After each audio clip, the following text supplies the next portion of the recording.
কথা বোঝেন নাই? মুসলমানদের পাশে 2000 লোক সৈন্য দাঁড়াইছে, তাহলে মুসলমানরা 313 জন, আরো আছে 2000, ওরা হলো 1000। বেশি দেখা আমাদের মনের ভিতরে ভীত সৃষ্টি হয়ে গেছে। মুসলমানদের কাছে শত্রু বাহিনীকে ধৈর্য নিয়ে সামনে হাজির করে দিয়েছে, সরাসরি ফেরেশতারা যুদ্ধ করেনি, তবে একজনই যথেষ্ট ছিল।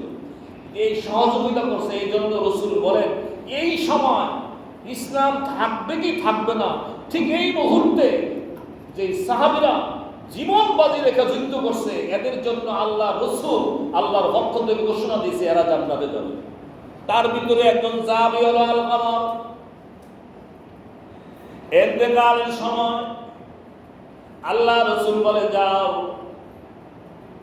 আমার আলকামার কাছে যাও, তোমরা যে কালেমার তালকিন দাও। পাশে বসে কালেমার তালকিন দিতেছে, কিন্তু আলকামা রাদিয়াল্লাহু তাআলা আনহু জবান দিয়ে কালমা বাইরে হয় না। সাহাবীরা অস্থির হয়ে গেল, ব্যাপার কি?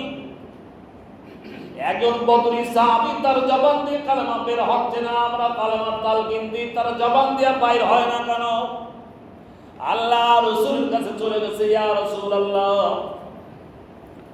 আলকামা আমরা যদি কালেমার তালকিন দিই, তার জবান দিয়ে কালেমার তালকিন বের হয় না। আল্লাহ রাসূল বলেন, কালেমার তালকিন কেন বের হয় না, কারণ কি আমি বুঝতে পারি না। জিজ্ঞাসা করতেছে, তোমরা পাশে বসে বলতেছে? বলে, হ্যাঁ আমরা বলতেছি। বলতেছে, তার কে আছে? বলে, তার মা আছে, এছাড়া আর কেউ নাই। আল্লাহ রাসূল বলে, যাও তাড়াতাড়ি বলো, তারে আমার সালাম দাও, আর বলো সে যদি আসতে পারে আসবে, আর যদি না আসতে পারে আমি রাসূল নিজে তার কাছে যাব। সাহাবীরা আলকামা রাদিয়াল্লাহু তাআলা আনহুর মাকে বলে, আপনাকে আল্লাহ রাসূল সালাম জানাইছেন, আর বলছে যদি আপনি পারেন যেতে, যদি না পারেন আল্লাহ রাসূল আপনার কাছে আসবে।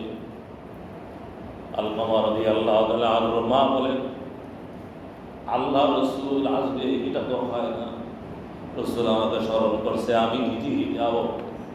আলকামা রাদিয়াল্লাহু তাআলা আনহুর মা যখন রাসূলের কাছে আসছে, জিজ্ঞাসা করে, ইয়া রাসূল, আল্লাহ রাসূলকে বলে, ইয়া রাসূলুল্লাহ, কেন আপনি আমাকে স্মরণ করছেন? বলে, আলকামার আপনার ছেলে। বলে, হ্যাঁ। তিনি কেমন ছিলেন বলেন? বলে, ইয়া রাসূলুল্লাহ, আমার ছেলে ভালো মানুষ ছিলেন, এবং তিনি ভালো আমল করতেন, নামাজ পড়তেন, এবং খুব তাহাজ্জুদ আদায় করতেন, এবং ভালো আমল করা মানুষ ছিলেন। বলে, আমি সেটা জানতে চাই না, আমি জানতে চাই সে আপনার সাথে কি ব্যবহার করছে,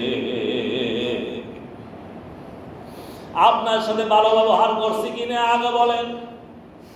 তখন মহিলা চোখের পানি ছেড়ে দিয়ে, ইয়া রাসূলুল্লাহ, আমার সন্তান আমার সাথে ভালো ব্যবহার করছে ঠিকই, তবে আমি তার উপর একটু অসন্তুষ্ট আছি। বলে, কেন?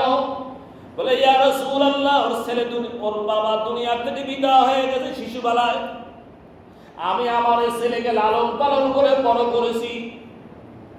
এই সন্তান বড় হওয়ার পরে আমি বড় শখ করে পুত্রবধূ ঘরে আনছি, আনার পরে দেখি এখন আমার গুরুত্ব কম, পুত্রবধূর গুরুত্ব বেশি।